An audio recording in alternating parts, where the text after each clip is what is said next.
1 Peter chapter 5. Ang mga tupa ng Diyos. Gusto kong i-encourage yung mga leader sa church, since leader rin ako, kagaya nyo. Nakita ko mismo ang paghihirap ni Christ at magkakaroon ako ng share sa glory na i-reveal sa lahat. Peace. Alagaan yung mabuti ang mga taong pinagkatiwala sa inyo ng Diyos, gaya ng pag-aalaga ng isang shepherd sa mga tupa niya. Gusto ng Diyos na bantayan sila ng buong puso at huwag yung napipilitan lang. Magtrabaho kayo kasi gusto nyo talaga mag-serve at hindi dahil sa bayad. Huwag kayo maghari-harian sa mga taong inaalagaan nyo. Dapat maging magandang example kayo para sa kanila. Pag dumating na yung pinaka-leader ng mga shepherd, tatanggap kayo ng korona na walang kupas ang ganda. Kayong mga kabataan, sundin nyo ang mga leaders sa church. Dapat maging humble kayong lahat. Pagsilbihan nyo ang isa't isa.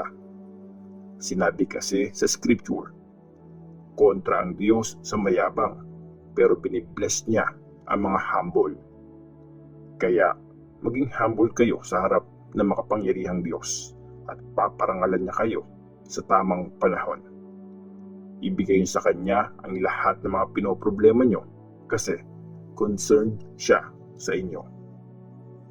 Maging alerto kayo at laging ready kasi parang mapangis na leon ang kalaban niyo, ang devil. Gumagala-gala siya at naghahanap ng lalapain. Labanan niyo ang devil at palakasin niyo ang faith niyo. Alam niyo namang pinagdadaanan din ng ibang mga Christians sa buong mundo ang mga paghihirap na na-experience nyo. Pero pagkatapos nyong mag-suffer ng sandali, tutulungan kayo ng napakabuting Diyos. Gagawin niya kayong perfect, malakas, at matatag. Siya ang tumawag sa inyo para i-share sa inyo ang di kumukupas na kaluwalhatian niya dahil naging united kayo kay Christ. Walang hanggan ang kapangyarihan niya. Amen. Huling greetings. Tinulungan ako ni Silas para maisulat ang maikling sulat na to. Tinuturing ko siyang tapat na kapatid sa faith.